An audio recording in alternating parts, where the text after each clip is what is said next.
following program is brought to you by your friends at Podcast One. There is a place that is spoken about only in whispers. A dark area that spawns the beginnings of urban legends. A place where anything can happen and usually does. During the light of day, it hides just outside of view. But when the sun goes down, spirits, creatures of the night, roam free, and things do go bump in the night.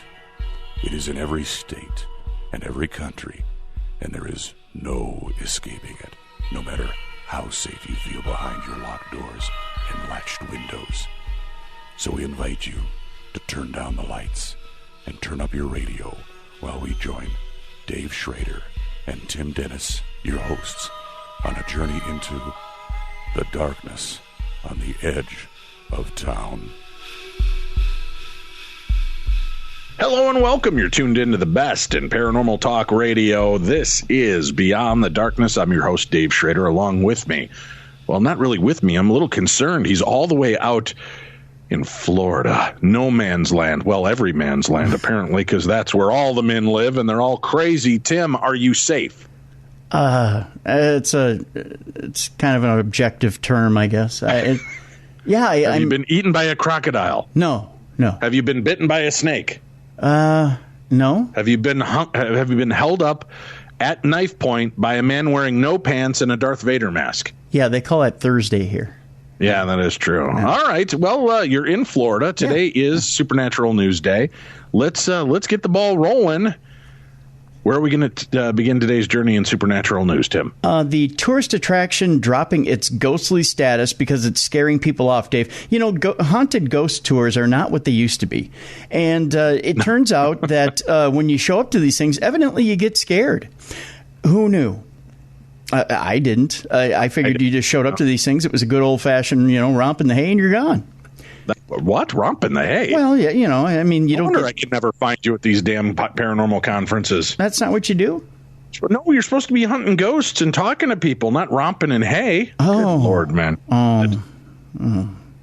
I got it all wrong then. Tales of lost souls and enraged spirits once intrigued guests at Oakabella Homestead, which previously boasted the title of Western Australia's most haunted building, but now it is trying to shake the label because it is scaring visitors away. Dave, it's living up to its billing, unfortunately. Ooh, suddenly I'm intrigued. Suddenly you're intrigued.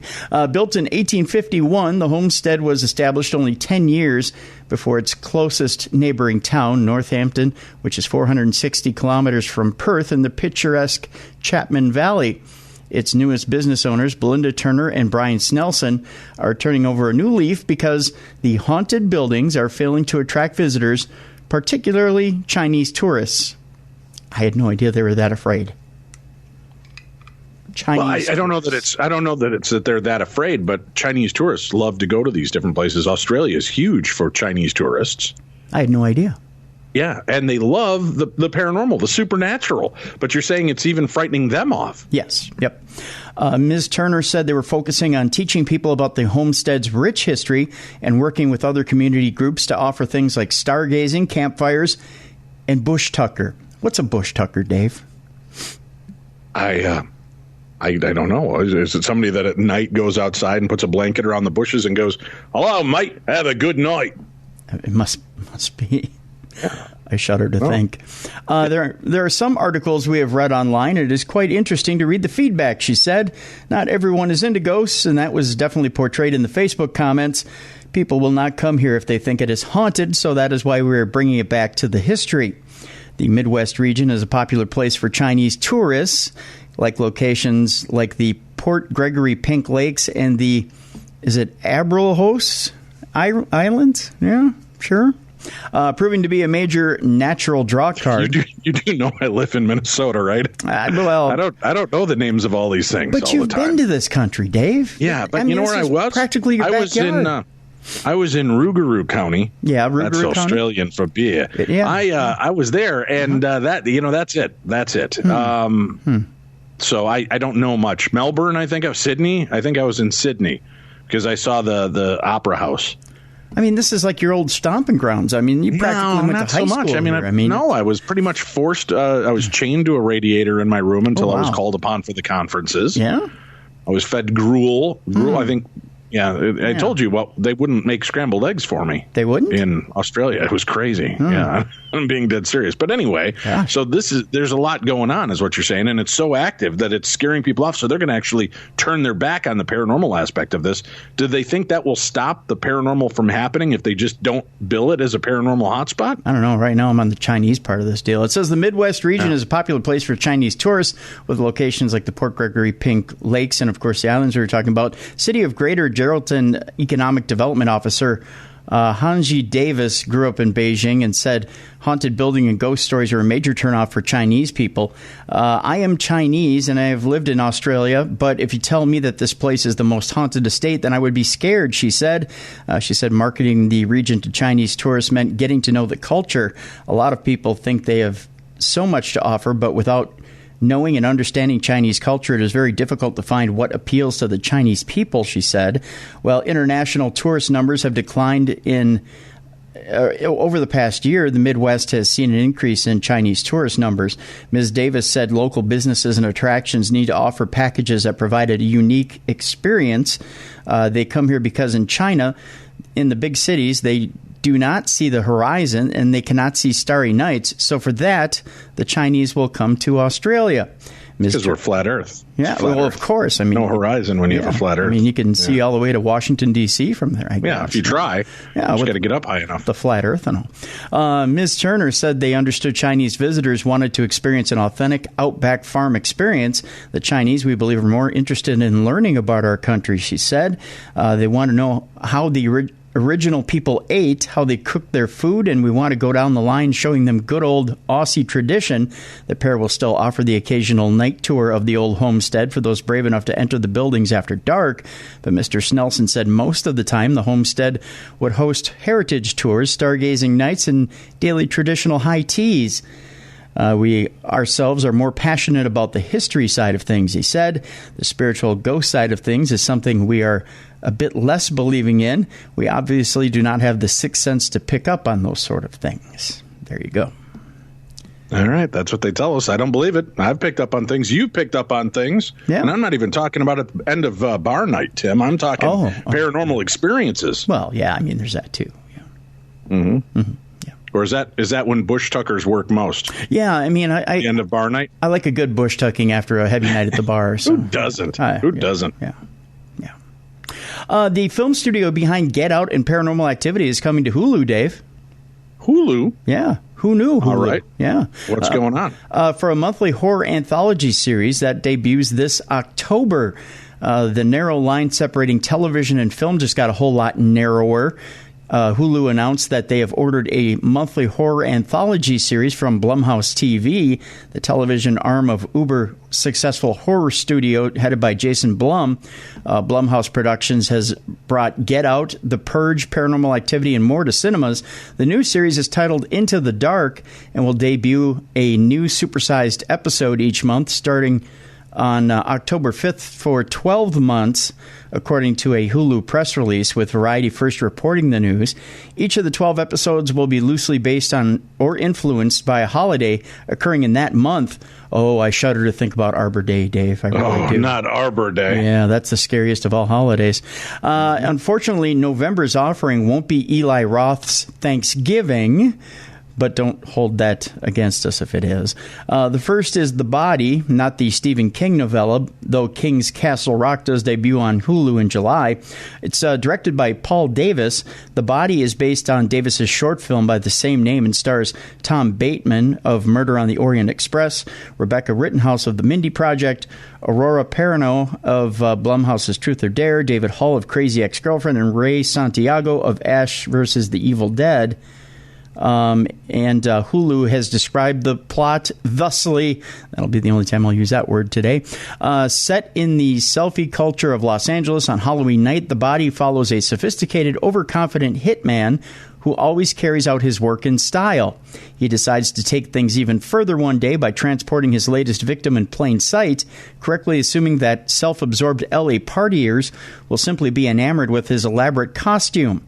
Eventually, as his window of opportunity to dispose of the body begins to close, Wilkes' true colors will reveal themselves to some groupies that have latched onto him. It will become a battle of will and wits. There's that. Then November's supersized episode, some may call them films, will be Flesh and Blood, directed by Patrick Lussier of My Bloody Valentine, and will be released on Friday, November 2nd. And per Hulu, they say that Dermot Mulroney will star as Henry, a doting father trying to help his daughter. Kimberly, a teenager suffering from agoraphobia who has not left the house since her mother's still unsolved murder, will be part of that cast. Kimberly is played by newcomer Dana Silver, and Tembi Locke of Eureka plays her therapist. Set on the evening of Thanksgiving, a year after her mother's death, Kimberly begins to suspect that she is in danger in her home, but she can't leave and doesn't know anyone that she can trust.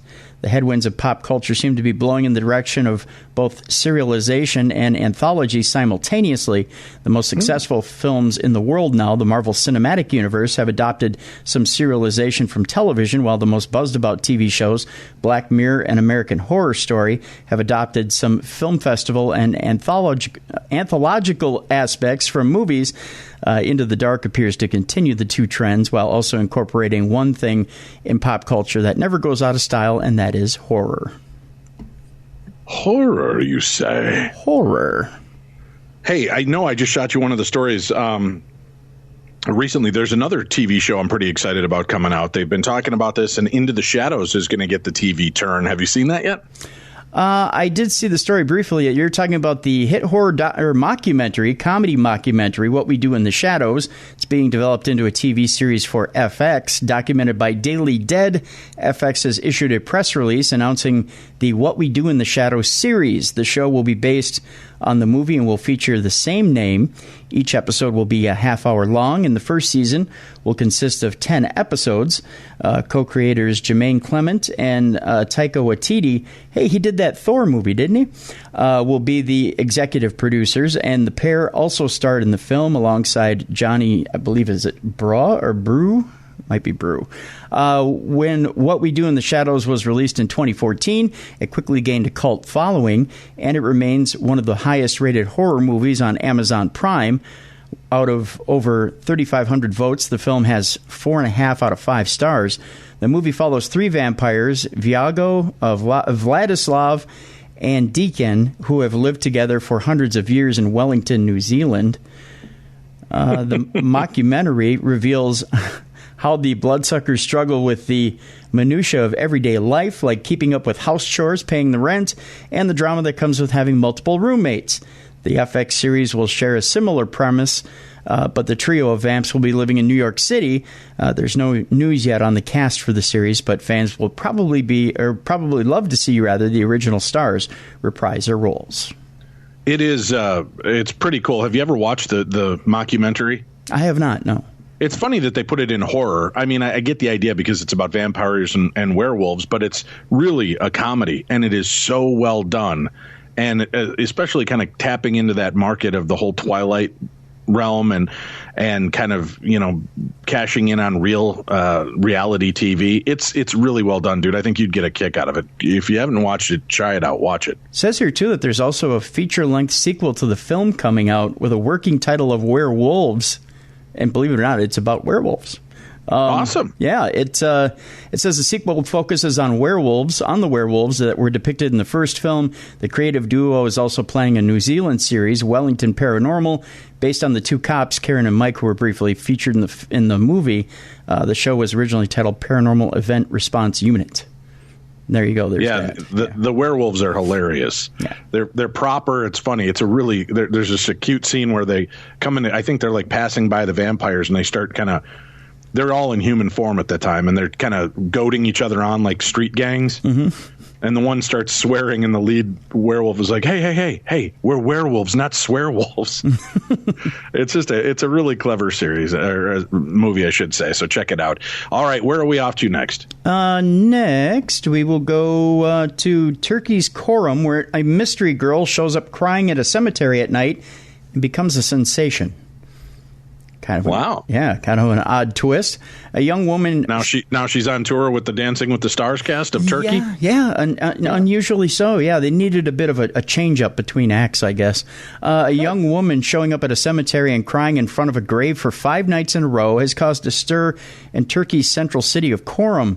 Employees at the Grand Ulu Cemetery, located in the city's, I believe it's the Sepni neighborhood, saw the unidentified woman, believed to be 17 or 18 years old, on the night of April 26, crying next to a grave. The same girl was also seen near the grave of Fatma C., who died in 1982, in the next 3 nights.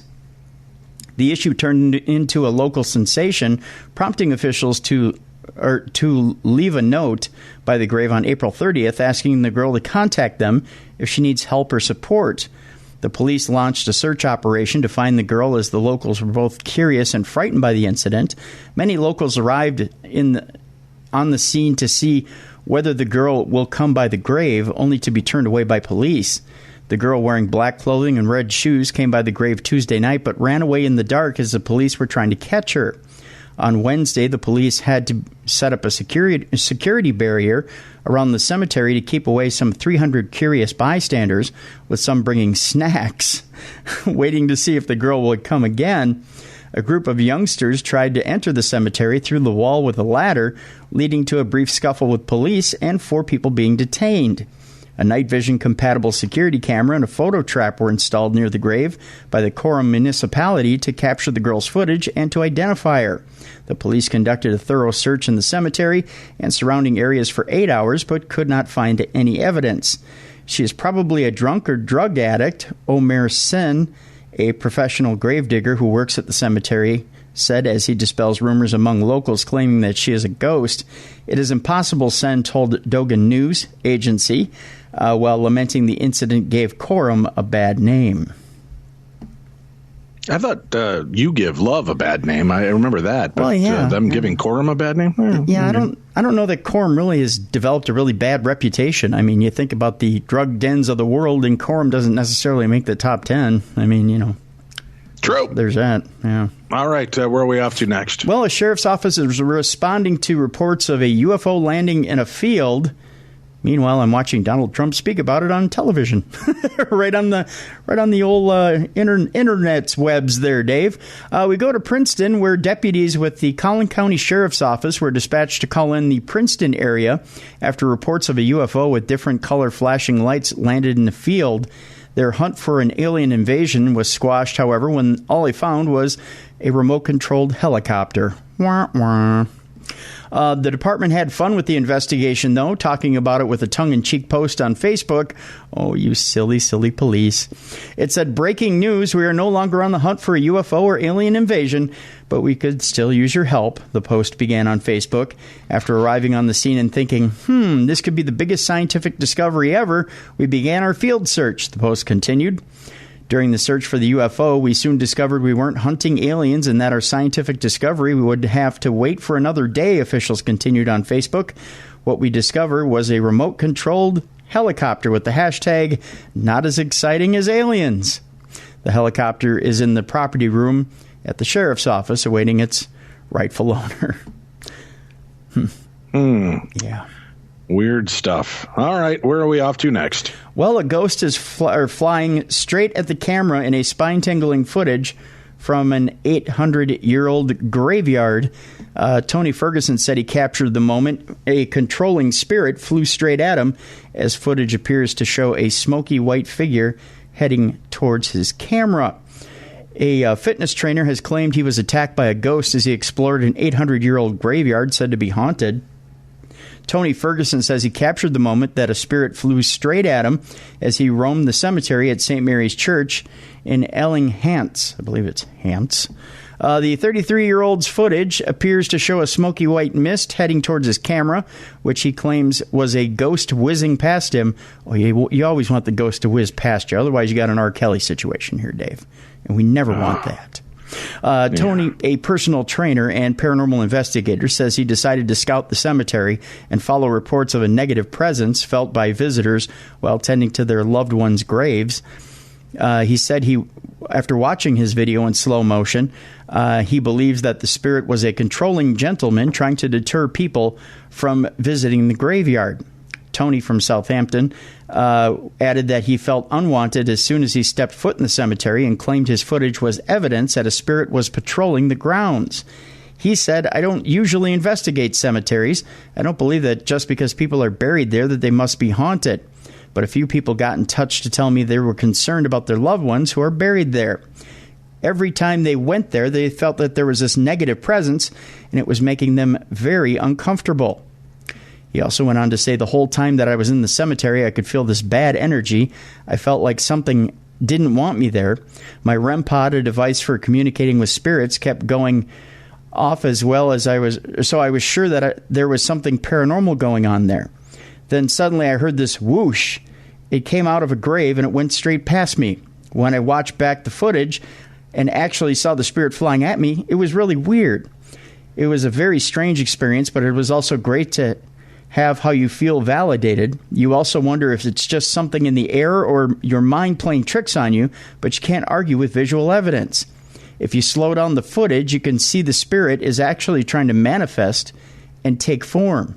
It is definitely an angry spirit. The cemetery is very old, and I think the ghost is of a gentleman who feels very possessive over it. He is very clearly a very controlling spirit and doesn't want people visiting the graveyard. But I don't think his negative energy is any risk to other people buried there. It is nice for me to be able to give that reassurance to people who are worried and give them some peace of mind." Tony got into ghost hunting just over a year ago after developing a fascination with the paranormal as a child. Throughout his childhood, Tony had a number of ghostly encounters with the spirits of a man and young girl in his grandfather's house. After his paranormal experiences only became more frequent as an adult, Tony became convinced that something about his energy attracts ghosts. Tony said, "My granddad's house was haunted. There were loads of activity there with things flying around and the spirits of a man and girl always visiting, so I was constantly surrounded by it. Growing up around it meant I was intrigued from a young age, and as I got older, I realized that I had this gift where any time I went into a haunted place, spirits would appear. It must be something about my energy that just attracts them. It did used to scare me, but I got used to it now, and most spirits aren't harmful at all. I decided to pursue this gift and picked up paranormal investigation as a hobby. At first, I didn't share my videos or photos with anyone because it was a very personal journey. But after a while, I decided I wanted to share some of the amazing things that I have seen to open other people's eyes to the paranormal world." There you go. Very cool. Yeah.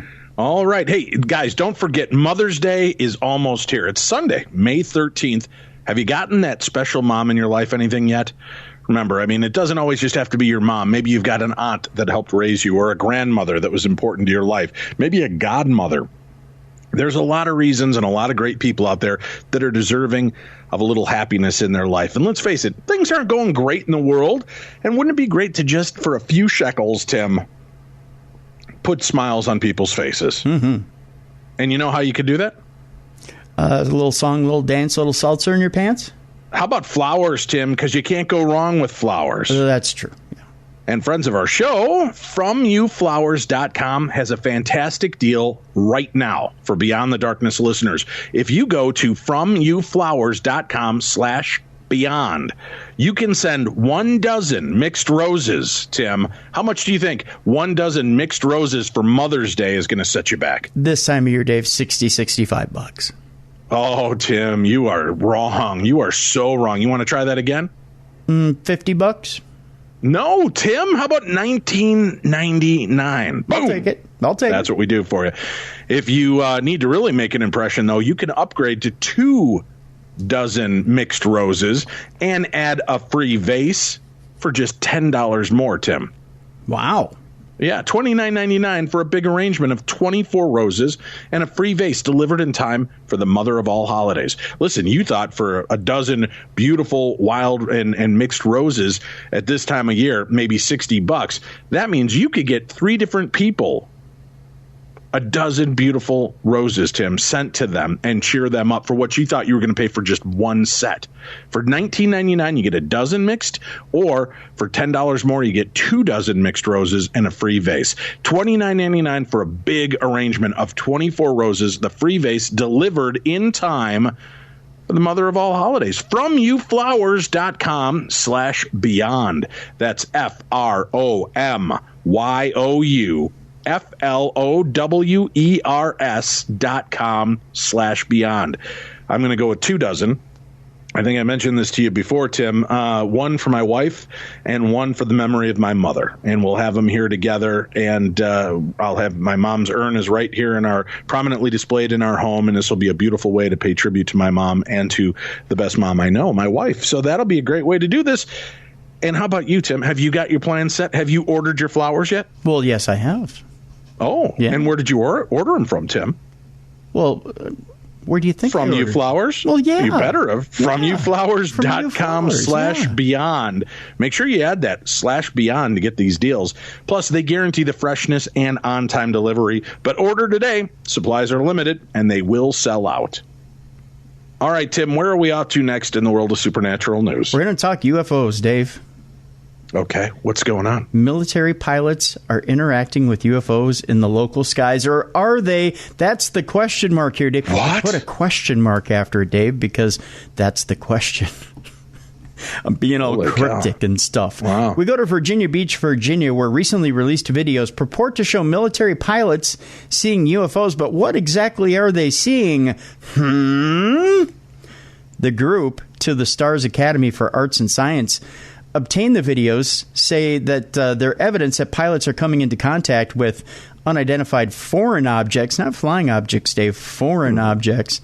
Interesting. Rob Swiatek, a UFO researcher and board member of the Mutual UFO Network, or the kids call it MUFON, Dave, says that... So do us old guys. Oh, they do? Really? Yeah. Huh. Maybe because they don't have much time left. That maybe that's could be. Yeah, we got to shorten everything. Move on.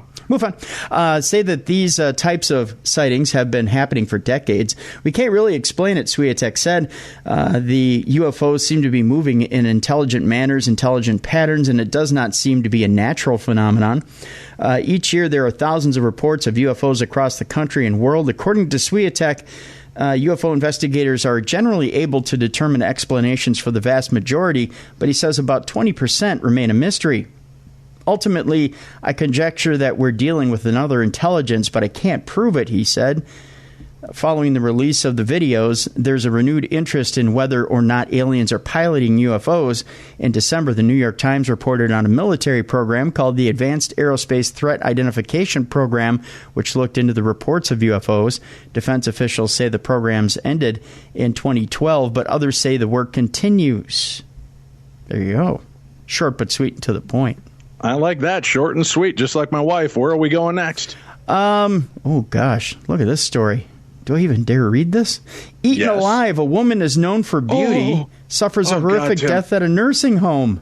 Oh, my God, Tim? Yeah.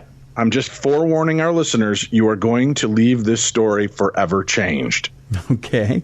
Forever changed, Tim. Forever changed. All right. I will be here cringing and twitching through this entire story. Go ahead. All right. An investigation uncovered a Georgia nursing home resident who died from a scabies infestation. A forensic pathologist who reviewed the case estimates millions of parasitic mites essentially ate her alive over several months or possibly years. Being eaten alive, miniature bugs feasting on your innards, your body parts. Mm-hmm. Oh, it gets worse. It gets worse, Tim. According to a pending lawsuit filed by the family, 93-year-old Rebecca Zenny died in 2015 from scabies at the facility. The autopsy report shows the cause of death as septicemia due to crusted scabies.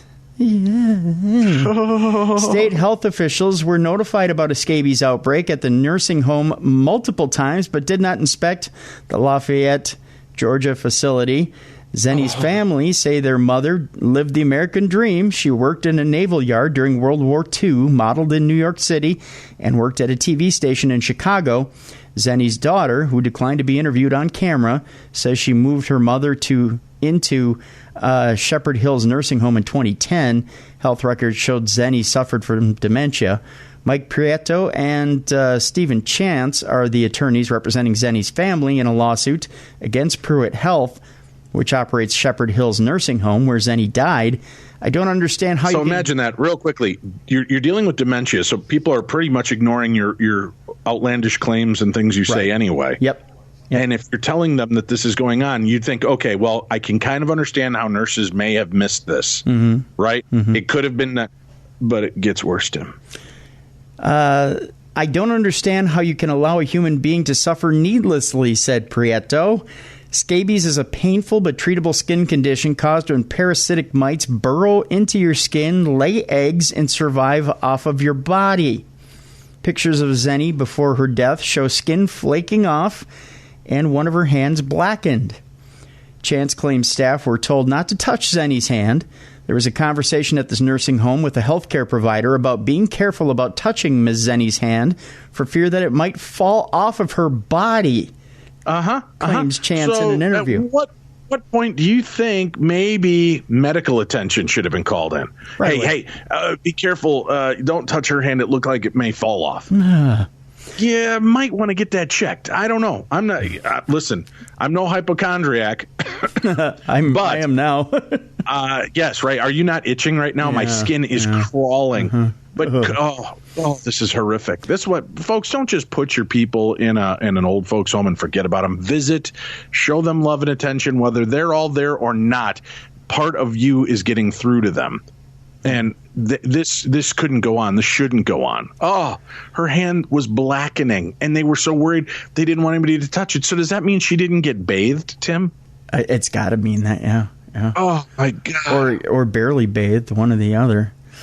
People are like, what does this have to do with the paranormal? Hey, we talk about all kinds of scary things. This, to me, is horrifying. Tim, we worry about AI. Mm-hmm. We worry about the rise of the Terminators, the zombie apocalypse, perhaps talking apes taking over the world. What if it's that we're going to be devoured by microscopic scabies? 11 Alive News asked forensic pathologist Dr. Chris Sperry to review Zenny's autopsy report. He's the former chief medical examiner at the Georgia Bureau of Investigation. Sperry says he's go on record saying, ew, ew. He literally crawled up the wall. Sperry says he's personally conducted more than 6,000 autopsies and has supervised more than 80,000 others. And this is one of the most horrendous things I've ever seen in my career as a forensic pathologist, said Sperry about Zenny's autopsy report. Sperry estimates hundreds of millions of mites were living inside Zenny at the time of her death. Hundreds of millions. Yeah. He doesn't think it's an exaggeration to assume she was essentially eaten alive and that she likely died a painful death.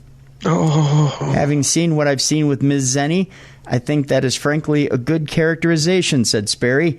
I would seriously consider calling this a homicide by neglect. A local television station called and emailed Pruitt's health chairman, and a communications director, and an attorney representing the company numerous times for a response. Not one person responded. Not one. According to a response to the lawsuit, Pruitt attorneys denied all of the claims outlined in Zenny's lawsuit, writing, Pruitt Health denies that it is a medical or healthcare provider, and it, therefore, owed no legal duty to plaintiff or Miss Rebecca Zenny for which it could be held liable in this litigation. Wow. According to records obtained from the Georgia Department of Public Health, state officials were notified of a scabies outbreak at Zenny's facility in 2013 and 2015 before her death. In its June 4th, 2015 report, it shows at least 35 residents and staff were exposed to scabies. Instead of inspecting the facility in person, a state health department employee emailed a manual to the facility on how to treat scabies. 11 days later, Zenny passed away. Just email the manual. I just want to go get in the shower with like a stick with 6 SOS scrubbing pads on it and just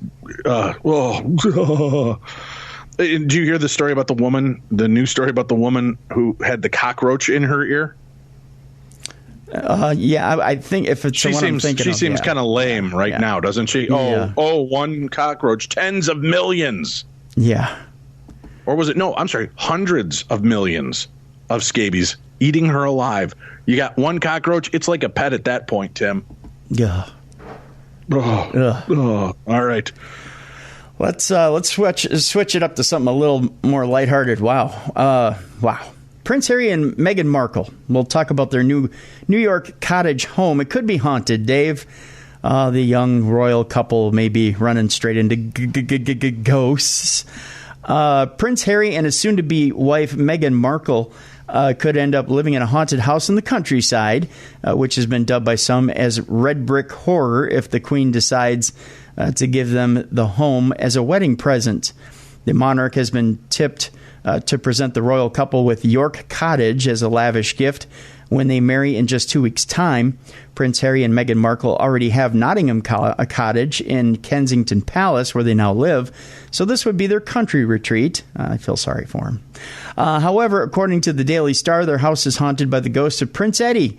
Prince Eddie Albert, Dave, lives in... No, I'm kidding. I loved him on Green Acres. I did, too. He was fabulous. Who was due to inherit the throne until his early death at the age of 28 in 1892. Some authors have even claimed that the prince was the infamous serial killer known as Jack the Ripper. According to the Mail Online, the house has been described by one visitor as a glum little villa surrounded by thickets of laurel and with a pond at the edge of which a leaden pelican gazes in dejection on the water beneath. It sounds beautiful, Dave. I don't know if you know that or not.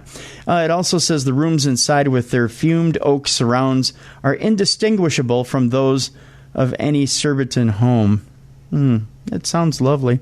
The cottage is currently a staff office for the Sandringham estate, and part of it has been turned into flats, so renovation works would be required before Prince Harry and Meghan would be able to move in. The house How about the scabies? How many scabies do they have millions, there? Any count? Millions? Yeah. Don't do it. The scabies come with the house, actually. Yeah. The house is located next to a lake on the edge of woodland and has beautiful views across Sandringham Park from the upstairs windows. In 1893, the stately home was given to Prince George, later King George V, by his father, the Prince of Wales, and future King Edward VII, as his wedding present. You have to ask yourself at this point, why doesn't anybody want this house that everybody keeps giving it away? Scabies or ghosts, Tim? Or worse, ghosts with scabies? I think it's ghosts with scabies, yeah. Prince George married Victoria Mary of Tark, known as Mary, and the couple moved into the Sandringham Cottage together. If Meghan and Harry, we call them Mary, they're kind of a couple, are given the house, it is not known how much time they spend there together, or that they will spend there together. When Prince William got married to Kate in 2011, he was given the gift of Anmer Hall by the Queen in the Sandringham estate. So there you go. Oof. Yeah. All right. Well, good luck with that, Meghan and Harry, or Mary, as Tim and I like to call you. We call them Mary because they're a couple. Yep. Right. Yeah. Mm-hmm. All right, where are we off to next? The Dead Sea Scroll fragments, Dead Sea Scrolls fragments contain writing invisible to the naked eye, Dave. Evidently, somebody found some little writings in there, and we can't see them because they're too small. I say get some bifocals. That's what I'm saying. They're wonderful. The small size and precarious physical state meant some of them had not previously been sorted or deciphered, according to some of these people looking them over. We call them scientists. Technology originally developed for NASA has revealed letters invisible to the naked eye on fragments of the 2,000-year-old Dead Sea Scrolls, this according to officials. The scrolls were discovered in the 1950s by archaeologists and Bedouin in caves near Qumran on the West Bank near the Dead Sea, and include tens of thousands of parchment and papyrus fragments that are thought to belong to approximately 1,000 different manuscripts. The Israeli Antiquities Authority said examinations of some fragments that had not previously been sorted or deciphered due to their small size and precarious physical state. But that's okay. We still think you're a good little scroll. I mean, your physical size has nothing to do with anything. Don't you get down. Size does not matter. That's right. When you're holy scrolls. You're still a good little scroll. Uncovered new script and pointed to the existence of an unknown manuscript. As part of a project to digitize the scrolls, researcher Oren Abelman examined a few dozen fragments and discovered traces of ink on many fragments that appeared blank to the naked eye, the authorities said in a statement.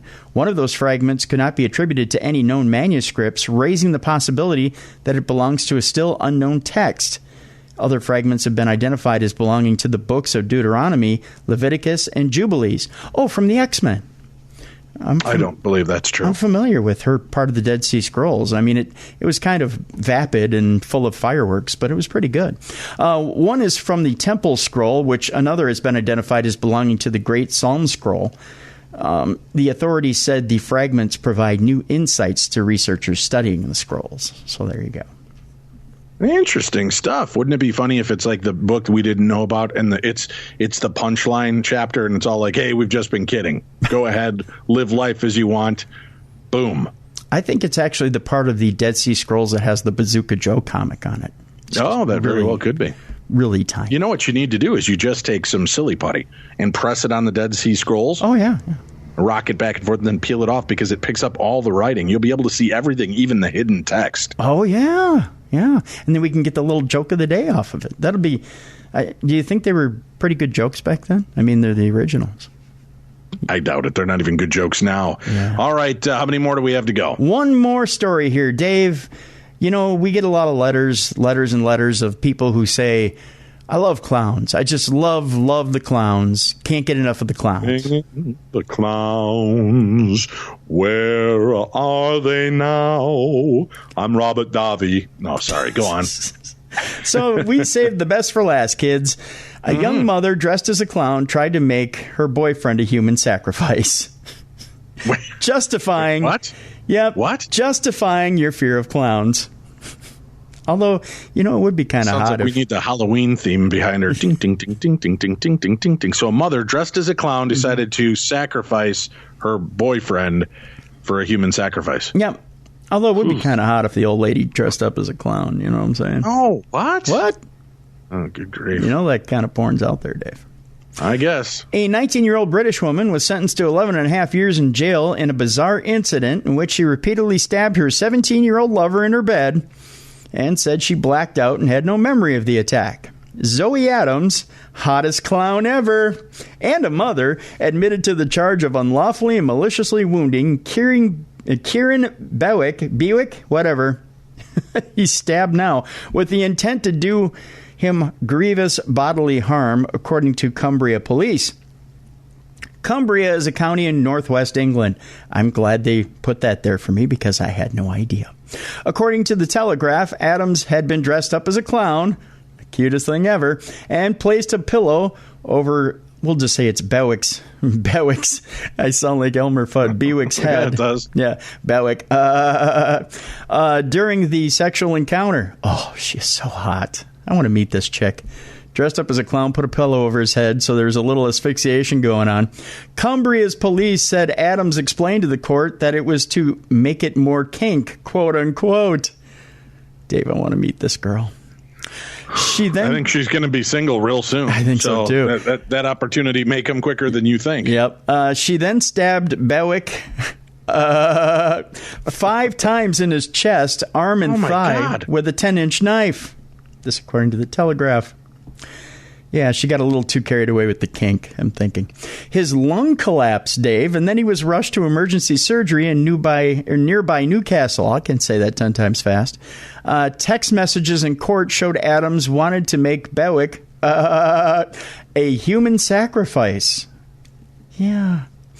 I don't think about males unless said male is strapped up and being used as a human sacrifice, one text read in part. The hot factor just dropped for me. Adams claimed that she could not remember committing the attack due to excessive use of alcohol and marijuana. No duh. Bewick a fantasy novelist, reportedly told the court, "I struggle with the knowledge that someone I genuinely cared about would do this to me." It's okay, Bailick. He also said he had a long-standing fear of clowns, which Adams exploited. Oh, she is evil. I think I'm in love. "I have always had a fear of clowns, and Zoe knows this," he said. "This will now only increase my fear of clowns." So was she originally trying to kill him to death by hoping he would have a self-inflicted heart attack because he saw a clown in his room? When that didn't work, she tried to suffocate him. When that didn't work, she took to poking him? With a knife, Tim, stabbing him. Yeah. I'm guessing. Yeah. Oof. Yeah. I think she's here. I'll try to get you an email. Or if you're listening, you can simply just call Tim at 612. Well, she might not have access to Dave, an email, Tim. She's in prison, but she can give you a collect call at 612. What? Tim, you wanted love. I'm trying to bring it to you. You can simply write me a handwritten letter and send it to my municipality.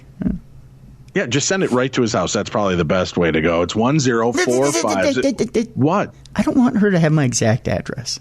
Oh.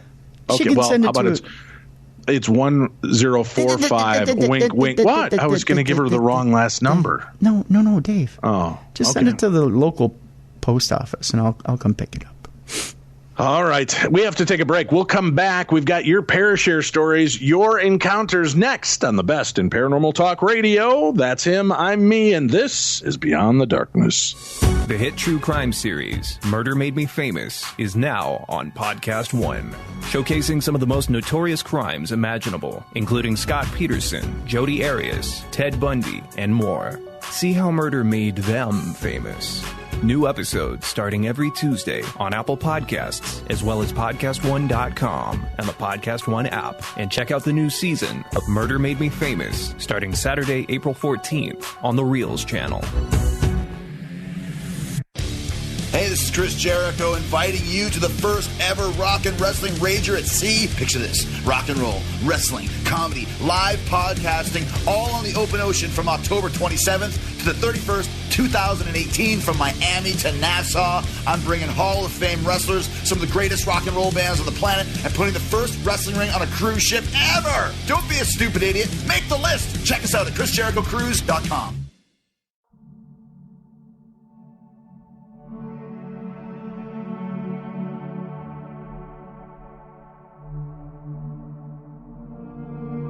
Beyond the Darkness.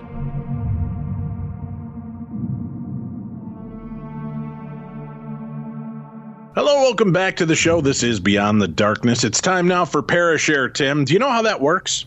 I have no idea. I think it's something about parasites, and we swap them between each other. And No. We're going to leave the scaby stories in the last segment, Tim. Oh, okay. This segment, the Parashare, which we love to do, is a staple of our show and will continue to be forever, is your stories. The listeners can send in their personal accounts of the paranormal, and we're going to share them on the show. How cool is that? Very cool. We're also working on a new Telos system, Tim, so we should be able to start taking phone calls so people can call in and share their stories as well. Isn't that pretty neat? Very neat. That's what's going on. So let's get started, though. We've got some emails to get to, Tim. Hey, Tim and Dave. I hope this email finds you well. I was catching up on the episodes of the podcast when I heard you say that you wanted to hear some haunted hospital stories. So I figured I would send you a strange encounter I had at my previous job. If I may, I would like to let you know a little about myself. I was a cardiac nurse for 8 years at a local hospital in my hometown in Tennessee. I left that job several years ago to fulfill a dream of becoming a police officer. So needless to say, I analyze things through the lenses of science and facts. That's what makes what I'm about to tell you hard for me to believe. If I hadn't seen it with my own two eyes, I wouldn't believe it. Several years ago, I was working night shift on a medical surgical floor. There were 3 different nursing teams on the floor, each team covering 10 rooms. Is this going to be a math test at the end of this, Tim? Do I have to kick off a shoe to keep up and figure out what the number is? I'm now completely naked trying to figure this out. Oh, God. During a lull in the action, I walked to the back nurse's station to talk to a buddy of mine about borrowing a vial of insulin. While we were talking, I saw something moving in my peripheral vision. When I looked up, I saw an elderly man with thinning white hair standing in the doorway. I noticed he was wearing a standard hospital gown and green non-slip socks. I assumed it was a patient needing something.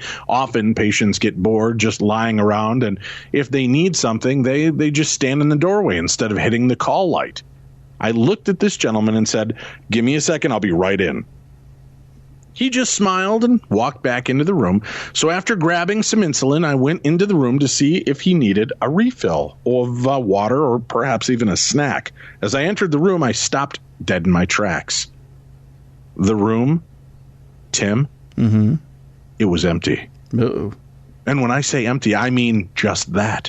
The bed was made, the room was set up and ready for the next admission. I checked the bathroom just to make sure a confused patient hadn't wandered into the wrong room by accident. But again, I found nothing. When I walked out of the room, I guess I had a confused look on my face because as I looked at the nurse at the nurse's station, he asked, "Did the patient not need anything?" I told him, "There's no patient. The room is empty." He asked, "Where did he go?" "I don't know," is all I could say. This experience wasn't ominous or scary, just confusing. This is probably the strangest thing I've ever experienced. And I haven't had an experience like that since. But at least I know I'm not crazy, because the nurse I was talking to saw him as well. Keep up the good work. Your show makes these long nights on patrol much more enjoyable. Joey Beasley. All right, Joey, thank you for sharing that. That was, I still think that's a little weird and chilling. Very, yeah. Maybe I'm just, I'm too jaded, Tim. No? No? All right. Just another blah, blah, blah is how this email starts. I have no idea where this is going now. All right. This could go horribly bad for all of us. Hello, Dave and Tim, as it should be. I hope you and your loved ones are well. Forgive me for any spelling and punctuation errors. I'm using my broken cell phone to send this story. I transferred to a new office for my employer and family, and I relocated to the Mojave County in Arizona. My wife, kids, and I were staying with a friend of hers for a few weeks. While we were getting situated, we were in a one-bedroom casita, so space was very limited. My wife and kids were asleep on the main floor in bed, and I was asleep on a mattress next to the bed. Our dresser mirror was directly behind my head while I was asleep. I was awakened one morning, and I wound up looking into the mirror and noticed a very large humanoid shadow walking away from where I was laying. I stood up immediately, and there was the shadow, larger than me, and I'm 6'3", and in somewhat decent shape. It just walked away, swinging its shoulders with a cocky swagger across the living room and disappearing into the bathroom. I chased after it, but it disappeared. I should also mention my older boy hated sleeping on that bed when it had the mirror behind it because he said a boy and a man would tell him to say and do bad stuff to us. Oh, geez, Tim. God. Fast forward a few months, and we're living in another house. Again, the same dresser mirror on the floor behind one of the kids' mattresses on the floor next to our bed. My older boy woke up crying in his sleep. So I got back to check on him, and for some reason, I grabbed a blanket and covered the mirror. He stopped crying in his sleep immediately after I did that. I recited a protection prayer, and my wife was able to go back to sleep with our kids. A week later, lights are flashing and a lot of noises were waking my wife. I was sitting on the sofa with our 3-year-old in my arms, and our 4-year-old is asleep next to me. So I recited both of St. Michael's novenas, and everything became peaceful enough to go to sleep. We wound up moving to a new and hopefully permanent house. My wife refuses to get rid of that dresser mirror, but I told her it's not coming into the house. I wrapped it up in a large blanket, and I keep it in the garage for now. It had been fairly peaceful ever since. Apologies for the long email, and again, thanks for all the work you both do. Always a faithful listener, Ed. Thank you, Ed. You know, Zach Bagans might want to buy that mirror and put it up in his museum. Did you hear about his newest acquisition, Tim? No, what's that? So Zach Bagans, he's got the Haunted Museum in Las Vegas. And you remember when Donald Trump was running for president? Yeah. Remember the naked Trump statues that were popping up? Oh, I did see that. Yeah. All of them but one has been destroyed. He bought it for $28,000, Tim. No. And he's going to position it in there. Is that the real Hall of Horrors he's trying to show us? A naked Donald Trump? Is that what he's going to start the scare off with? No. Really? That's a real thing. Oh, my God. Some kids and their money, huh? Hey, Dave and Tim. Sorry it took me a while to write this, as it has to do with a story of mine that you read last year called The Pink Pen. It was a story about my mother, who had passed away several years ago. It had been a week after the submission of my story. It was 5 a.m., and I was on my way to work listening to your podcast, as I always did. At the time, you had the podcast split up into 3 sections, and on my way in the morning, I had started on the first. My drive was about 20 minutes or so, and as I approached the parking lot, I paused the podcast using the top scroll on my phone. About 10 minutes later, I was in my office and settled in, ready to continue listening. I hit play using the top scroll to resume your podcast. About 2 seconds into it, Dave started to read my story. I couldn't believe it. I was thrilled. It was such an amazing feeling to hear you read one of my stories on air.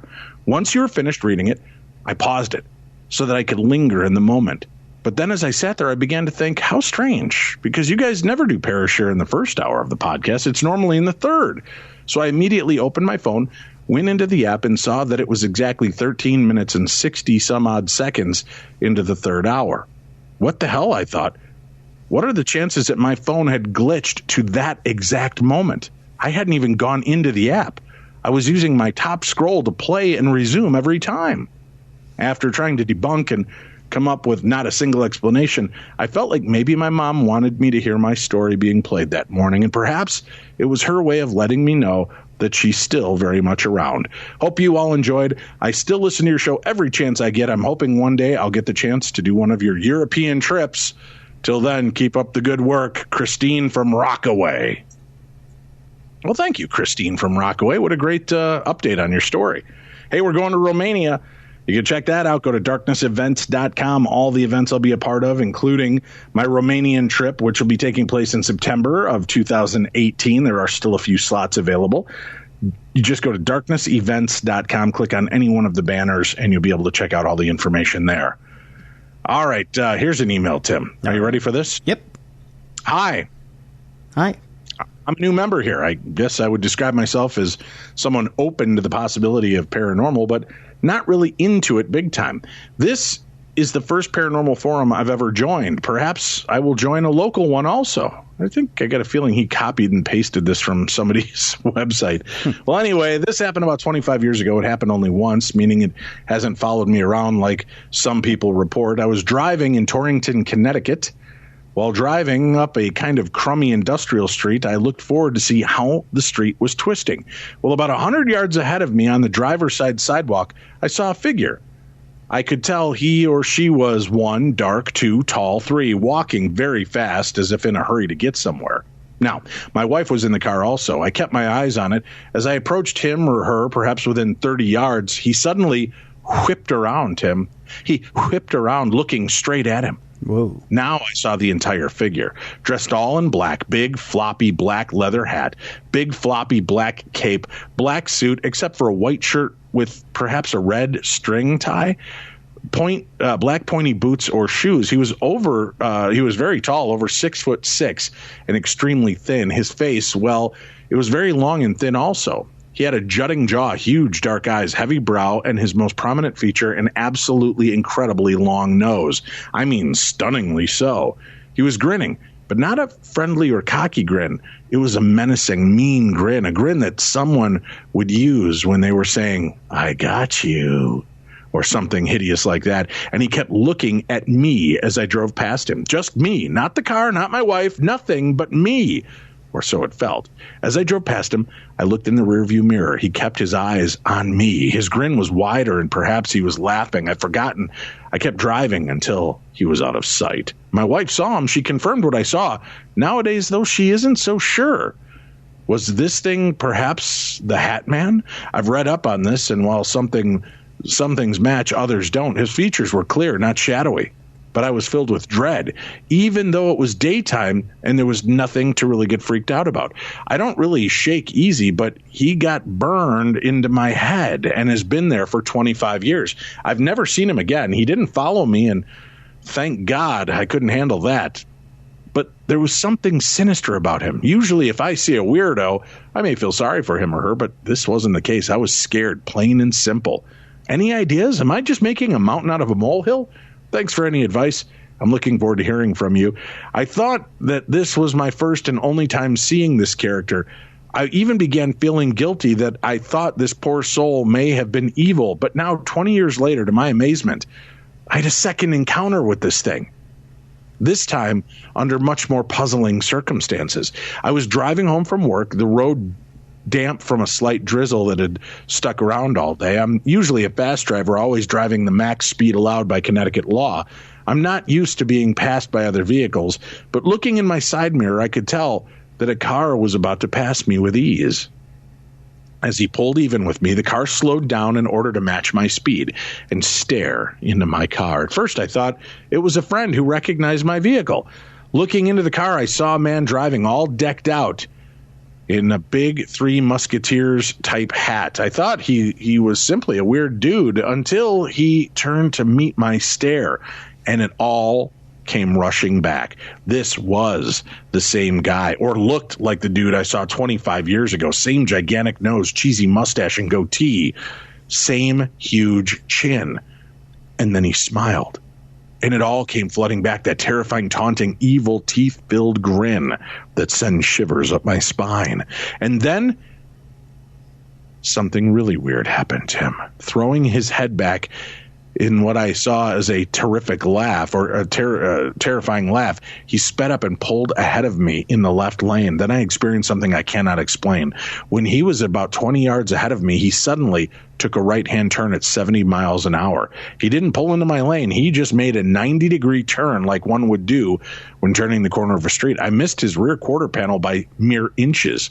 When I looked in the rearview mirror, I expected to see him spin out of control or smash into another vehicle, but I simply saw him traveling across the highway, heading at high speeds towards the wall lining the freeway. Not a chance he could avoid it. He was hustling towards a sure fatal crash with the wall, when all of a sudden he simply disappeared. There was no crashing sound, no nothing. He was gone. Needless to say, I was shocked. How could a car doing 70 make a 90-degree turn? How did he just disappear? How could I have been the only other car on a busy highway during rush hour? And why 25 years later? Hatman? Weirdo? This episode is much harder to explain than the initial meeting. That's my story. This thing is a creep. Seems to enjoy scaring the shit out of me. Oh, and to make things even weirder, my wife now swears she remembers no such being ever crossing paths with us. Thank you so much for your patience, and that's Nick. Wow, that's creepy, Nick. What do I think it is? I don't know. It could be what they call a harbinger, and harbingers usually show up prior to something negative happening. Maybe he veered in front of you to slow you down enough that you avoided another accident you don't know about up the road. There's a lot of possibilities. If I answered, I'd just be giving you the best guesstimation I've got. Tim, do you have any insight? I'm with you on it, in that there's so many different possibilities of why that could have happened that you can't speculate on just one. Like Dave said, it could have been any myriad amount of reasons. That could have been not only to save your life, but maybe to avoid it. You might have been slowed down maybe to even save somebody else's life. There might have been a chain reaction in which your slowing down could have saved yourself and maybe many others. You don't know. There you have it. That's something to consider. And since we're talking about cars, Tim, here are some useful car tips you may not be aware of. If you're speeding down the road in Connecticut at top speeds, Tim, and you see a car with a dark-headed man and a long, pointy nose turn and smile and grin at you, you may want to slow down. Did you also know that a coffee filter and a little bit of olive oil can clean your interior? Removing excess weight from your car is going to help improve gas mileage, and you can place your key fob to your chin to increase its range. Weird, right? Well, here's another tip you might not be aware of. TrueCar helps people find used cars. That's right. TrueCar isn't just for buying new cars. With their certified dealer network and nationwide inventory of nearly 1 million used cars, you'll enjoy real pricing on actual inventory and a simpler buying experience, whether you buy new or used. And with TrueCar, users can see what others paid, so they know if they're getting a good deal before buying. They're also more likely to enjoy a faster buying experience by connecting with TrueCar certified dealers. When you're ready to buy a new or used car, check out TrueCar and enjoy a more confident car buying experience. Some features, like tall, gangly hatmen in long black leather jackets and big creepy hats, are not in all states, Tim. Some features are not featured in all states. Just remember that. But check out TrueCar when you're ready to make your purchase of your new or previously owned vehicle. Hi, Dave and Tim. My name is Katrine. I think that's what, Katrin? Katrine? Katrine, yeah. Oh, yeah, it would be Katrine. I'm writing to you guys from Berlin, Germany, Tim. Oh. I love when we get letters from our foreign friends. Mm-hmm. Before I start this email, I have to warn you not about the content or the language, but about possible spelling errors. I know you guys are sticklers for grammar, spelling, and paragraphs. Ain't that right, Tim? Sure. Period, exclamation point. Mm-hmm. So here's so I love how she says this. I have to laugh, Katrina. I have to laugh. Because this is how I'm going to read it exactly as it's written, Tim. Okay. With all flaws in this first paragraph. All right. Notice when the flaws begin. Okay. Before I start this email, I have to warn you, not about the content or language, but about possible spelling errors. I know you guys are sticklers for grammar, spelling, and paragraphs, so here's a forewarning. In Ormum 2017, my autoimmune disorder kicked in full force and inflamed my optical nerve to a level that left me legally blind until a few weeks ago. While I slowly regained my sight, I am far from having my decent level of sight back. I just think it's cute that she's like, everything is fine. You know, I everything in the beginning of it's all well written. And the minute she goes, so here's my fair warning, it goes straight into bad spelling. But I understand your situation. Thank you for writing this to us, even though you're dealing with an ocular issue. Anyway, having issued this warning, I have to admit that I wanted to write you gents for years and somehow never got around to it.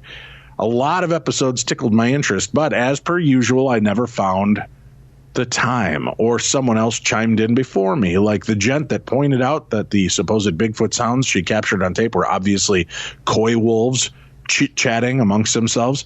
Okay, enough intro stuff. Here are my weird experiences during my Ireland vacation and a question about dreams. A few years ago, I finally got a chance to visit Ireland for the first time and ultimately revisited Dublin twice. I see what you did there, right?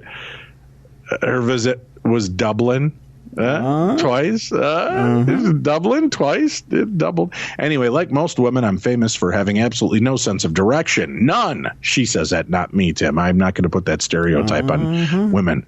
During our round trip through Ireland, I was already wandering around with a street map, but I was too occupied by my surroundings to pay much attention. Somehow I felt so safe and familiar that it just seemed natural. Things got seriously weird during my first trip to Dublin. I traveled with my mom, who just figured that I had studied the city beforehand, as I had become mildly obsessed with Ireland. I strolled through the city like I had always lived there and pointed out interests like I had been a tour guide for years. Here's the really weird thing.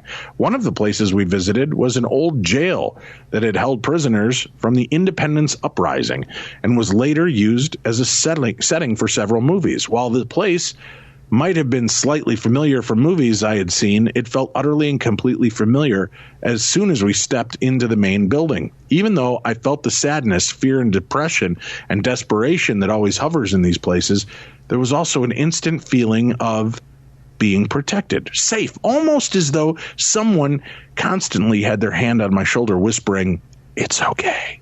There's no more harm here." Could you hear that, Tim? Was it too quiet? Oh, I split from the group and explored the rotunda by myself. I peeked down a set of stairs that led into a cellar that seemed darker than it should have been. but it didn't set off any alarm bells in my mind. I then ventured into one of the cells to study the pictures and framed newspaper articles that covered the walls. The moment I walked into the cell, I was hit by a wall of fear and complete panic. I was sure that the door was going to close behind me and I would never get out of this place again. I literally was sure I was going to die in this cell. I was shaking when I turned to leave, and suddenly the light changed. Even though the sun was shining brightly through the little window, the bright white walls were now dark and gray. The pictures and frames had vanished in the murmur of tourist voices had quieted down to a level that it was almost inaudible. I pretty much ran out of the cell and ran right into my mom. The murmuring returned, and when I looked back at the cell, everything was back to normal. I have to apologize. I'm having a little bit of trouble reading through this because there are so many misspellings, Tim. But I understand that our guest, our author here, is having eye issues, but it's the stumbling point, so bear with me. Mm-hmm. Later on, we were out in the yard, and I found myself in front of a small black cross that marked the wall where prisoners had been shot. All I remember is the urge to cross myself. I'm not even close to being religious, let alone Christian, and a deep sense of sadness. My mom ultimately collected me and we left. According to her, I spent several minutes there. I have no memory of that. Several years later, I was back with a friend and could, of course, not resist going back there. Funny thing, we decided to walk there, and I had trouble finding the place, even with a map. Every other trip through Dublin went smoothly as per usual. During our second visit, the urge to cross myself already hit me in the little chapel. Still not religious, but the cell that had scared me out of my skull seemed like a regular place. Then again, that stairway down to the cellar, I couldn't even get close to it. I was damn sure that someone was going to appear in that doorframe. I wasn't going to wait until my suspicion was proven correct. My friend, being a lot more tuned into the supernatural than I am, thinks that there might be a connection to the Emerald Isle, has something to do with a past life or having an old soul. All I know is that I found it impossible to truly feel at home in Berlin. Okay, here's my question. Sorry for the rambling Ireland story. This one is about dreams. On your shows, you repeatedly talked about dreams, about repetitious places and scenes, but I'm not aware of anyone mentioning that their dreams or sleep phase started with the same images or visions. When I was quite young, I had a Murphy bed that could be turned into something that looked like a regular cabinet. Due to the setup, there was a small space between the bed frame, mattress, and the wall. Most of the nights, my dreams started with the feeling of being dragged down into the space by an unseen force. My body slid down between the bed frame and the wall, my sight being blocked for a moment by the wooden bed frame. Then I could actually see what had collected under my bed during the day, including dog toys from our pup, followed by the concrete floor. After that, I would usually start to dream. This only happened in our flat, never in our summer residence. We spent the summer in a garden colony where I had a similar bed, or during any of our vacations, a similarly eerie thing happened. Whenever my father worked the night shift and I slept on his side of the bed next to Mom, more often than not, I would see a white shining figure in the bedroom door. I could not see a face or definitive outlines. All I remember is that it scared the living daylights out of me. I would jump out of bed, run to the nearest wall, and run up the run to the nearest wall and run up the wall. The room stays exactly the same, and I was aware that I was up on the wall, the ceiling being on my left side like a normal wall. I would run around the perimeter of the room, still seeing the top of the wall, noticing the cabinets on my right side. They covered one of the sides of the bedroom wall, and would ultimately approach the wall with the door. Thus, the door somehow scared me more than the thing behind me. Look, I had dreams where I was sitting in all kinds of hallways with staircases, but familiar places from houses I had never seen from the inside. I have a vivid memory of walking from a nap in a room with a long dark red curtains covering most of the French windows, knowing that the kid in the bed next to mine was a kid that would later be a classmate, even though my mom swears he never visited the family until I had been at school for a few years. But these two preludes to dreams always left me baffled. Any ideas or suggestions are most welcome, and unless my rambling bored you to tears, I'd be happy to provide you with more stories from Ireland or the weirdness I sometimes experience around my friends that are more tuned into the supernatural world. Thank you, from Caracosa and that's Katrine. Well, Katrine, send in more stories. Just do me a favor. If you have a friend that can proof for you or hit the spell check, that'd make it a lot easier for me. It sounds to me like classic out-of-body experiences, astral projection, Tim. I don't know where you stand on that, but it sounds like that's what she was going through. The second story, when you're describing standing on when she's feeling herself sinking through the bed, through the, seeing the stuff underneath the floor, and as soon as she'd hit the concrete, she'd start dreaming. I think she was leaving her body and then hit the astral realm. Well, especially being on the ceiling and on the wall and up near the door and all that. Yeah, that sounds like out of body stuff to me. Yeah. The stuff with having to cross herself in that first scenario, that really seems like past life stuff to me. That seems like you're transporting yourself right back there, and especially when you feel like you're losing time, you're losing yourself. I think you're putting yourself right back there into that spot, and you're actually having that memory, but you're not consciously remembering that you're having that memory of being there. I agree. I'm with you on that one. All right. Hey, Dave, I'm a longtime listener. I'm a 19-year-old from Utah, and I've had a few terrifying experiences. Let me start from the earliest. Growing up as a kid, my house was chaotic. My parents, who later divorced, would fight constantly, sometimes very violently. My father was borderline abusive, and eventually we split ways and our relationship came to a close. My house had a very negative feeling to it, like the walls absorbed the anger and spit it back out at me in gentle whispers. I used to have momentary pauses where there was vague silence in my house. I would hear snapshots of conversations, little blurbs of words and sentences that would pass in and out, sort of like someone turning through television channels. One time I was particularly frightened by a specific and loud female voice repeatedly saying, "Katie, Katie." I rushed to my mom in near tears, and she was shocked. She sat me down and asked if I had ever heard the name before. I had. Turns out she had a close cousin named Katie who died in a horrific car accident when she was a teenager. It was the oddest, most terrifying coincidence I had ever encountered. Another time, before I cut contact with my father, we were staying in a motel when the mirror fell off the bathroom wall and shattered into the bathtub at about 2 a.m. Glass flew so far it landed on the bed. It petrified me. Not only that, but it left this crippling fear deep inside my soul. It was just a terrifying thought, being faced with this grim reality that perhaps something or someone could reach out and make a colossal impact on our reality. Besides that, a lot of things in my home would fall off the walls.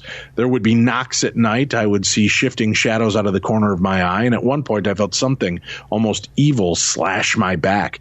It left long white lines down my back between the patches of irritated skin where something touched me. The floor would creak above me like someone was walking across the floor. I had a few other things, but these are my primary experiences. Well, thank you for sharing with us, Alec. We appreciate that. It does sound interesting and weird. I do have to mention a funny story, Tim. Mm-hmm. So, I'm always open on the show. I've always been open on the show. And when I have weird stuff happen, I talk about it.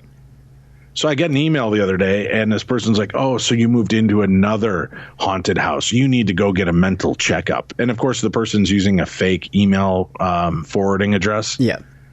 I just have to laugh. People, are you that lame? Here's the deal. You're not hurting my feelings. You must hate me, but you still listen, and that's all that matters.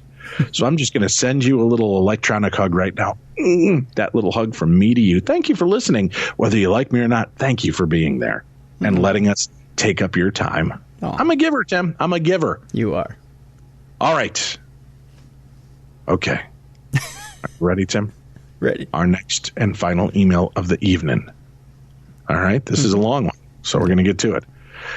All right. I've experienced a fair share of weird things in my life. Not exactly sure what was going on or how to explain them, but I know they're all happened, and none of them were dreams. I'll try to tell them in order, at least in the order that I remember them happening to me or someone I know. It may be a fairly long email, but I might as well send them all in one shot while I've got the chance. I must have been about 5 or 6 years old, 30 years now, living in Montreal at the time. My older sister and I shared a room back then. Since she was older, she had the top bunk, and I slept on the lower part of the bunk. I remember, it's a bunk bed story, Tim. You know how I love bunk bed stories. Mm-hmm. The gateway to hell are beds that are made of bunk, Tim. Is that why they're called bunk beds? Since she was older, she had the top bunk. I slept on the lower part of the bunk bed. I remember the bed being up against a wall with my feet being close to a window. We lived on the ground floor of a 3-floor apartment building. My parents' room was down the hall and to the right, just near the front door. One night, I woke up to go to the bathroom, and I couldn't move. I could see everything, hear everything, move my head around, move my hands, but my legs, arms, and the rest of my body were totally useless.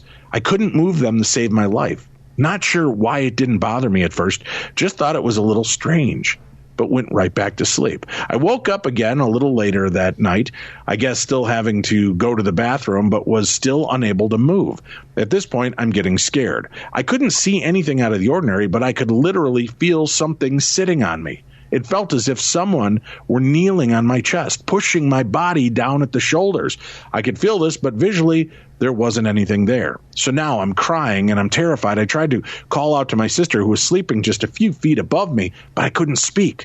Well, not entirely true. I could speak, or at least I was able to hear myself, but it came out as a very breathy whisper. You've paid a lot of women to do that for you, haven't you, Tim? More than breathy you know. whispers? Yeah. Oh, you're so sexy, Tim. Yeah. Oh, you're back here. Oh, I want to walk through it like it's not on shag pile carpeting. I pay him extra to braid it. I can still hear the creepy, ghostly sound I made that night. One of the scariest horror movie type whispers I've ever heard. Oh, damn, I want to walk barefoot through your back here. Try taking a deep breath and exhaling it all at once while speaking really quietly. That's what it was like. All right, I'll take that challenge. Hi, everybody. Who wants to go over here and have some beer and chips with me? I'm going to be... That doesn't sound scary when I do it. No, especially it really offering beer and chips. I remembered my ears slowly filling with tears once I realized I could no longer call for help. That is terrifying. I'm not trying to make light of your situation, but you challenge me to whisper, I will do it. I tried with all my might to get up, and it felt like I'd be able to if I could just push hard enough, but I couldn't. I just couldn't. I may as well have been trying to lift a truck. It wasn't heavy. I mean, it wasn't as if whatever it was hurting me because of its weight. I gave it all I had, but whatever was happening to me was just too much for a 6-year-old me to move. Then I got the idea to bang on the wall, hoping it would wake my sister and annoy her enough to come down to see what the heck was going on. Even though the bed was literally against the wall I wanted to bang, I couldn't reach it. Now I'm freaking out, trying to call mom and dad, trying all I could, when all of a sudden it just stopped. I felt whatever it was get off my chest, and it was gone just like that. At that very second, my voice came back, and I ran faster than I had ever run before, yelling the whole way to my parents' room. I told them what happened, not exactly sure if they believed me or not, but I ended up sleeping in their bed that night. No way was I going to go back to my room that night. Looking back, I left my poor sister in there with it all alone. That's how it says it on here, Tim. Oh, well, she was fine. This happened to me several more times throughout my life, but only once while living in Montreal. We moved a few years after that to Ottawa. Each time it happens, I wake up lying on my back. I don't ever want to go sleep on my back. It's just not comfortable for me. It's so odd. The second time it happened, I was about 16 or so. I had my own room this time, almost all the same details. And again, I ran to my parents and told them what had happened. Maybe 7 or 8 more times after that. I was asleep in the basement of our newest home. We moved quite a bit. I had a dog at the time, and I often leave the door open a little because she liked to come in with me and either sleep with me or lay on the floor in my room. I'm probably 18 or 19 at this point. So one night I woke up because I felt that what I thought was my dog jump on the bed with me, which was very normal, so I didn't even think twice about it. I noticed I was on my back and tried to get up. Sure enough, I couldn't. Then, right in my ear, as almost if it was telling me a secret, I could hear a pretty loud growl. I thought it was my dog reacting to whatever was going on in my room. As usual, whatever it was just left on its own. I jumped up and was going to check on my dog, but she wasn't in my room. And my door was closed. I could usually hear my dog walking on the floor above because her nails would click with each step. Noticed I didn't hear that. All I knew, something weird was going on. I went up to look for her, and she was asleep in my parents' room with the door closed as well. Don't know what was in my room that night or what growled in my right ear, but I do know it wasn't my dog. She had nothing to do with it. I've read about all sorts of things, old hag and sleep paralysis to name a few. What I've read about sleep paralysis mostly makes sense for my situation, but I don't see how I'd be able to physically feel something that isn't there. Not sure what to think. Ghost, witch, goblin, succubus, sleep paralysis, whatever it is, it's absolutely terrifying to experience, and I hate it. Somebody once asked me how I knew I wasn't dreaming the whole thing, which is a logical question. I then asked her if she was dreaming or if she was awake. It's quite obviously really sometimes dream about it happening, but always realize it was a dream once I was awake. The ones I mentioned were 100% real. I was wide awake for all of them. Story number 2. My aunt used to live pretty much in the forest. She still lives in the same house, but most of the forest in her area has been cut down to make houses and stores, etc. I was out playing in her backyard one day, swinging on the tire swing. She had up in a large tree, playing with the bugs and frogs I found. Must have been maybe about 9 years old at the time. She had a big yard that went pretty far back. Just after her fence was the forest. Not sure on the actual size because everything seems so much bigger when you're small, but it was pretty big. I'd often see deer, foxes, rabbits, and that sort of thing. I remember I was kneeling down when I heard a bunch of twigs and branches snapping. I looked up and saw a huge brown blur run past her fence. On the forest side, it was moving so quickly I couldn't even really see what it was. It was only able to make out the size and color, and it was fast.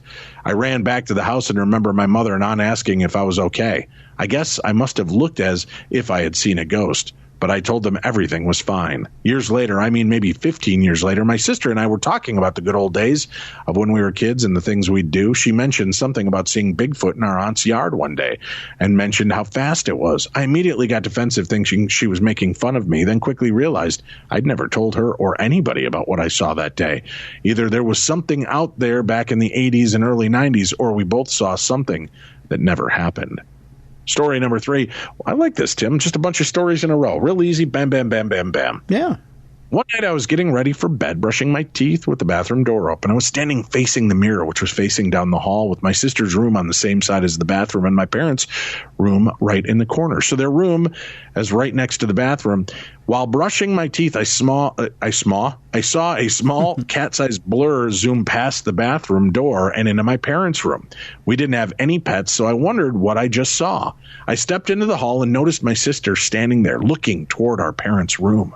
She asked me if I saw it too. We both went into their room, closed the door, and searched high and low, but never found anything. Neither of us have any idea what we saw, but we both know we saw something. Story 4. I lived in a house, same house where I heard the growling, where the top floor was just a loft. My sister's room was the loft, and my room was in the basement. Because of the house's design, we were able to speak with each other without actually leaving our rooms. I'd just stand at the bottom of the steps, look up, and she'd look down to chat. About 17 years ago, I used to work 7 a.m. to 3 p.m. Work wasn't too far from home, but I lived in Quebec and worked in Ontario and took the bus. So it was quite a long ride with all the bus transfers and all. I'd leave home just before 6 a.m. So one day after work, I decided to go to my old neighborhood to visit some friends. It was getting pretty late, so I decided to walk to the bus stop. I called home to let my parents know when they could expect me. My sister answered the phone, but sounded very unsure of who I was. I thought she was kidding around as usual, but played the game anyway. "It's me, your brother, Jason," I said. She asked me where I was, and I told her I'd been at a friend's house in our previous neighborhood. I told her I went there right after work and hadn't been home all day. There was a brief moment of silence. Then I was able to hear my mother talking in the background. She asked my sister who was on the phone. My mother took the phone from my sister and asked me who I was, and I told her and was confused at this point. She sounded really worried when I was explaining to her that I would be home soon. She told me that my sister and I have been talking like we normally do all night. They didn't see me, but they heard whatever it was that was impersonating me. I didn't see or hear anything this time since I wasn't home, but both my mom and sister were equally freaked out. Ooh, that's a good one. That gave me some willies right there. Yeah. I'll look up the date on this next story for you once I get a chance. You don't have to. Who knows what I'll find? I was on my way home from Montreal back to Ottawa one night. A friend and I went to see the band Machine Head play, which is how I'll find the exact date. It must have been around 1 a.m. or so. I had a 2010 Mazda 3 at the time, which had the automatic headlight features. I loved it because I never had to do anything but my lights would go on in the dark and turn off when it's light. I don't know if you've ever been to that part of Canada, but the roads between Ottawa and Montreal are filled with trees and not much more. Total darkness at night. If your headlights aren't on, you're probably going to die. That type of dark. So I'm on the DD, driving my drunken friend. Oh, I'm the DD, so the designated driver, driving my drunken friend back home. Before you ask, I had 0 drinks that night, and I don't do drugs. I was 100% sober driving home. It's dark. We're talking and laughing when all of a sudden the sky lights up like it's daytime, actually bright, as if it were noon or so. I thought maybe it was some sort of plane or a helicopter with searchlights, a comet or something like that. I didn't see a thing, though. My drunk friend asked what was going on, and we were both puzzled. Then my car's headlights turned off because there was no need for them to be on. This whole thing lasted about 10 seconds, maybe a bit less, but long enough for my lights to react. Suddenly, it was dark again, so I'm left driving on the highway at about 100 kilometers an hour with no lights on. It only took a few seconds for them to activate, but it was pretty scary since it was unexpected. Not sure what that was, but I like that story. Number 6. More recently, only about a year and a half ago, I noticed a ganglion cyst on my foot. Went to the doctor to have it checked because it was quite hard and painful. My doctor sent me to get an ultrasound and an x-ray to be sure it was just a cyst and nothing serious. We went in, did the test, waited a few weeks, and then went back to my doctor for the results. Did you step on something or maybe get shot, maybe with a BB gun as a child? Those were the first things my doctor asked. I told him I didn't and would most likely remember being shot. He then showed me the x-ray and asked me how I got metal in my foot. A long, awkward moment of silence that seemed to last forever went by. I told him I had no idea. I didn't even know there was metal in there in the first place. I asked him to tell me how it was possible. I was sent back for more x-rays to make sure that they were done properly since I claimed I had no idea how the metal could have possibly entered my foot. Sure enough, the x-rays were done properly. There was metal in there all right. So I was scheduled for surgery to have the metal and cyst removed, but when it came time to have it done, the surgeon recommended leaving the metal in because of its location. It was pretty embedded in the muscle and tissues on the side top of my foot and would most likely cause more damage to take it out than it would be to leave it in. I must have had 7 or so different people come in and look at the x-ray and ask all sorts of questions about how it got there. What was it? If it hurt? I told them all the same thing. No clue. Anyway, the metal is still in my foot. I even have the x-rays to show it. I mention this because a lot of my friends are interested in things like aliens and the paranormal. One of them mentioned that maybe what I experienced in bed all those times wasn't actually sleep paralysis, but an alien encounter. And what that metal was some sort of implant. Yep, I know that's crazy, but I can't say yes or no to anything, really, since I have no clue what's in my foot, how it got there, or what sometimes happens to me when I'm in bed at night. Oh, I walk through a metal detector every day at work, but whatever is in my foot never sets it off for some reason. Sorry about the length of this. Just wanted to get it all out in one shot. I don't think I missed anything. Thanks, and that comes from Jason. Very cool. Very cool, Jason. Hey, thanks a lot for sharing all those great stories. I'd love to see that x-ray. Can you shoot me a copy of the x-ray with the piece of metal in you? I'd love to see that. Just the kind of guy I am, Tim. I want to see it. Well, that's it for today. We're going to wrap it up tomorrow. We're back with True Crime Tuesday, Tim. People can subscribe simply by going to darknessradio.com. Click on the True Crime Tuesday banner and subscribe. You're going to get the best in true crime talk radio, plus dumb crimes and stupid criminals. And we also have an edition of I Knew a Murderer. We have a bunch of new stories from listeners, Tim, that knew a murderer and had interaction with them. That'll be a part of tomorrow's show as well. So check it out for yourself. That's it for today. I'm Dave. That's Tim. And this has been the best in paranormal talk radio. Tell them what it is, Tim. It's Beyond the Darkness, Dave. Well, you sound reticent about it, but you're right, it is. This is Beyond the Darkness.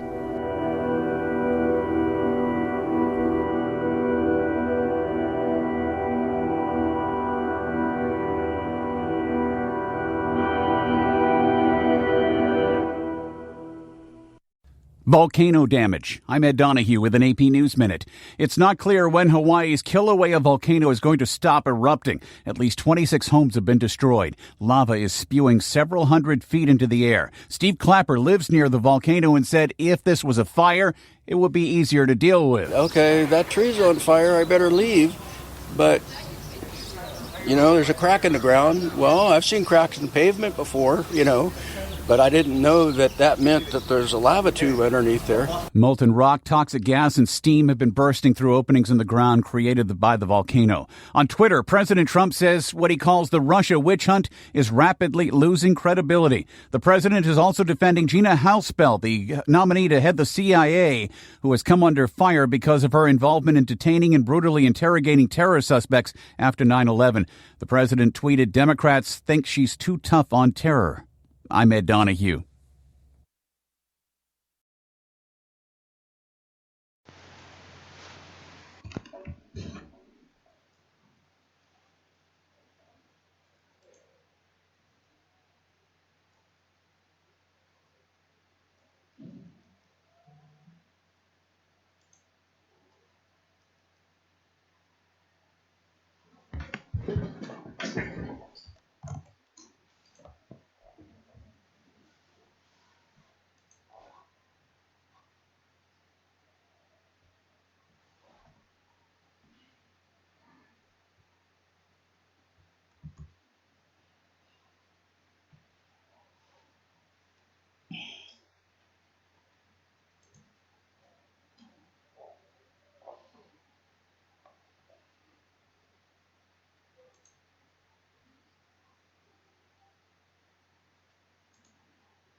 Một chia sẻ hai cái đó phải có đâu hai câu chuyện bằng tay mình sẽ có đủ đây là nhân viên từ nhân viên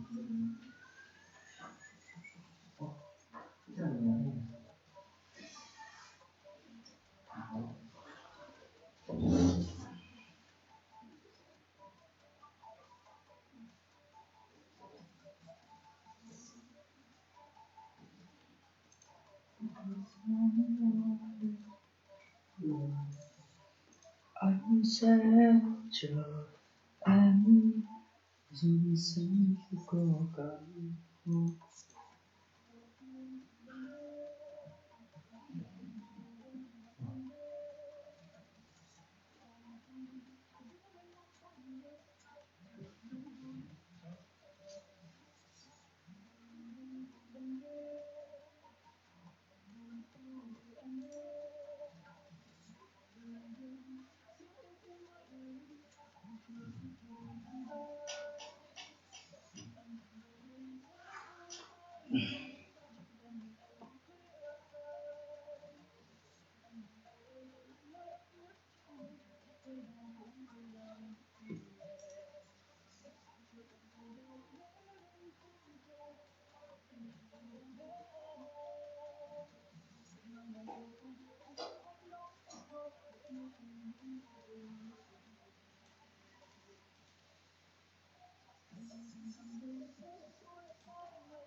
Chọn được măng nó đét, cái này chơi gì?